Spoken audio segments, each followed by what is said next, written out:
Ketika kita menyampaikan Islam tidak cara-cara yang baik, itu bisa menjadi fitnah Islam. Ketika menyodorkan Islam tidak ada bentuk yang pas untuk umat, itu bukan hanya menyebabkan mereka sayang dan cinta pada Islam, bisa sebaliknya mereka jauh dan tidak mau Islam.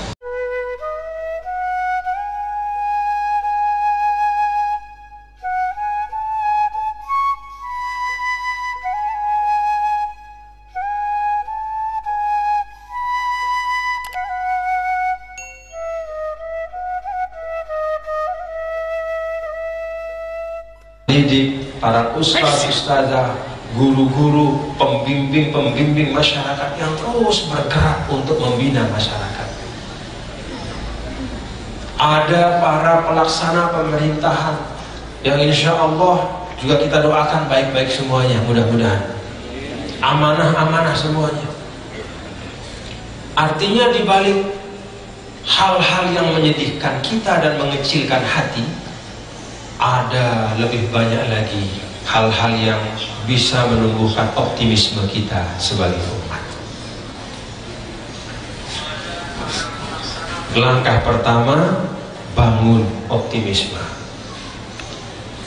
Langkah yang kedua, ketika sudah terbangun optimisme itu, mari kita sebarkan energi kebaikan dan runtuhkan semua hambatan-hambatan kita di dalam bekerja sama untuk membangun satu kebaikan. Kita boleh berbeda antar organisasi, tetapi ada cita-cita kebaikan yang menyatukan kita. Umat la ilaha illallah Muhammadur Rasulullah, mari bersatu dalam semangat itu. Kita boleh saja berbeda suku bangsa. Saya dari Lombok, Bapak Saifuddin doktor dari Aceh, Bapak Saifullah doktor dari Aceh. Pohaba Pak, ya lumayan lah satu kata itu. Bapak-bapak dari seluruh latar belakang yang ada. Ayah Tusok dari sini, dari Bireng, Sos Fadil juga dari asalnya. Tapi walaupun kita berbeda-beda suku bangsa, namun kita diikat dengan ikatan kebangsaan, keindonesiaan.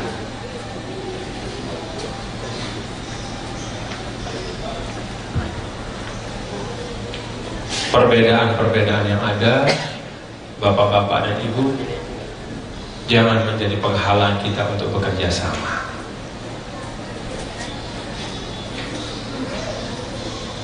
Maka dulu Rasul Shallallahu Alaihi Wasallam ketika Hajatul Wada, jadi Hajatul Wada itu beliau berkhutbah pamungkas,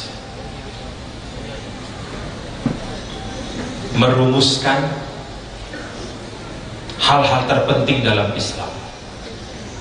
Satu di antara yang diutarakan oleh Rasul pada saat Hajatul Wada Shallallahu Alaihi Wasallam adalah fannasu rajulani, rajulun barrun taqiyun karimun Allah, wa rajulun fajirun syaqiyun hayyinun Allah. Tidak ada keutamaan bagi yang kulitnya putih dibanding hitam. Tidak ada keutamaan bagi orang Arab dibanding yang non-Arab, kata Rasul. Manusia itu pada hakikatnya cuma dua saja, dan berdasarkan pilihan dari amal-amalnya di antara satu dari dua itulah dia akan menjumpai nasib dari sisi Allah. Apa dua itu? Rajulun barrun taqiyun karimun Allah. Orang yang berusaha berbuat baik di dunia, dia berusaha mengamalkan ajaran ketakwaan, maka dengan itu dia mulia. Yang kedua, kata Rasul, rajulun fajirun syaqiyun hayyinun Allah.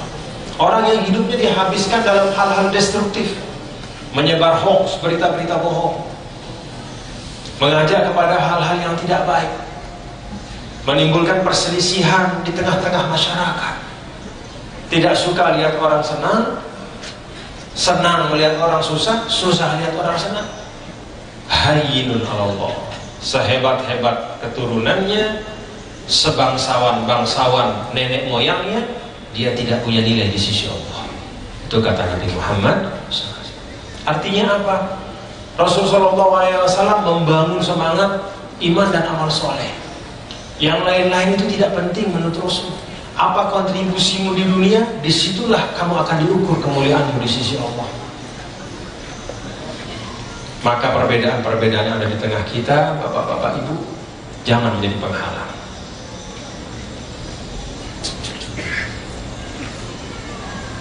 Yang ketiga, jangan cukup dengan apa yang telah kita lakukan, kebaikan-kebaikan individu maupun kebaikan-kebaikan kolektif bersama. Tadi ayah Tusok sudah menyampaikan bahwa masih banyak sekali anak-anak kita, saudara-saudara kita, tetangga-tetangga kita yang belum sampai kepadanya ilmu para ulama, yang belum sampai kepadanya nasihat-nasihat dari abu-abu dan tuan guru kita. Masih banyak bapak ibu. Benar bahwa majelis ta'lim ramai, tapi majelis-majelis yang tidak jelas juga banyak isinya. Betul lah.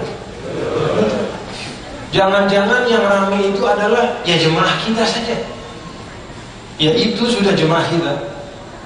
Bertambah dia ajak adiknya.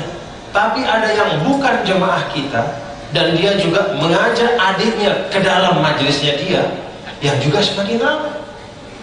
Jadi majelis yang satu ini ramai, tapi ada majelis tuh jauh sana, di mana wallahu a'lam, bukan di Beren, yang juga ramai. Maka Rasulullah SAW dulu mengembangkan pola dakwah yang menjangkau sejauh-jauhnya. Tidak ada kata gengsi. Rasulullah SAW ketika diminta untuk mengirim utusan ke Yaman untuk mengajarkan Islam, Rasul tidak mengirim yang sembarangan. Yang dikirim oleh Rasul yang terbaik. Ada Mu'az bin Jabal, ada Abu Musa al-Asy'ari. Dua sahabat yang terbaik, dua dari yang terpilih yang paling hebat, itu yang dikirim oleh Rasulullah SAW, karena beliau mengetahui betapa pentingnya menjangkau yang belum terjangkau itu. Lalu dibekalilah kedua sahabat ini dengan bekal-bekal yang penting juga untuk kita renungkan. Apa bekalnya? Yang pertama, yassira wa la tu'assira. Saya pesan kepada kalian berdua, ketika berdakwah ke Yaman, datangi mereka, yassira wa la tu'assira. Mudahkan, jangan persulit.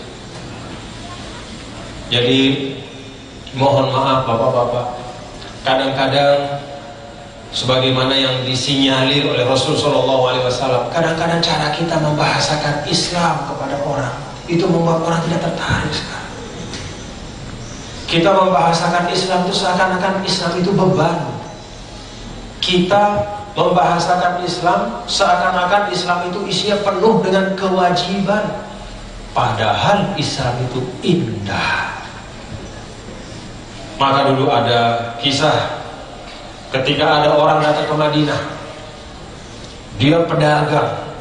Lalu dia hadir di Madinah persis pada saat datang waktu sholat.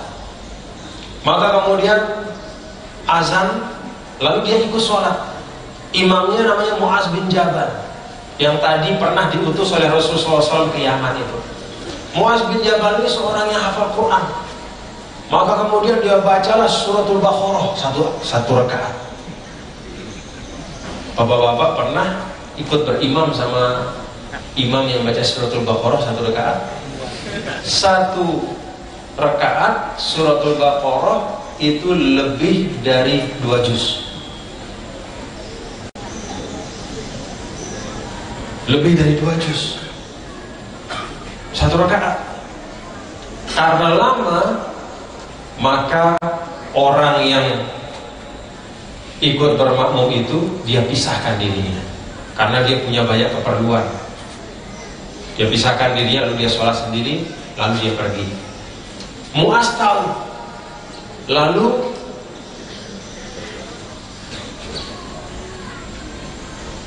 dijelek-jelekan yang tadi. Mu'az bicara sama yang lain, wah itu tadi yang tidak selesai sholatnya itu berarti kayaknya dia orang munafik itu. Kenapa dia tidak selesai sholat sama saya? Kenapa dia tidak selesaikan sholatnya sama kita?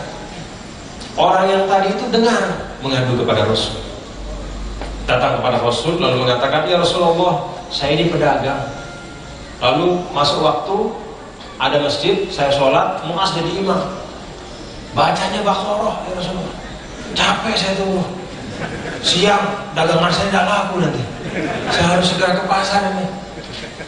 Tapi dia panjang betul Baqarahnya, sampai lama sekali, sampai mau keluar matahari. Maka saya pisahkan diri. Setelah saya pisahkan diri, saya dengar Mu'az ngata-ngatain saya. Ya Rasulullah, saya minta keadilan. Rasulullah SAW dikisahkan marah betul, lalu kemudian memanggil Mu'az. Mu'az, afattanun anta? Kamu ini tukang fitnah ya? Nah, ini perhatikan. Ketika kita menyampaikan Islam tidak cara-cara yang baik, itu bisa menjadi fitnah Islam.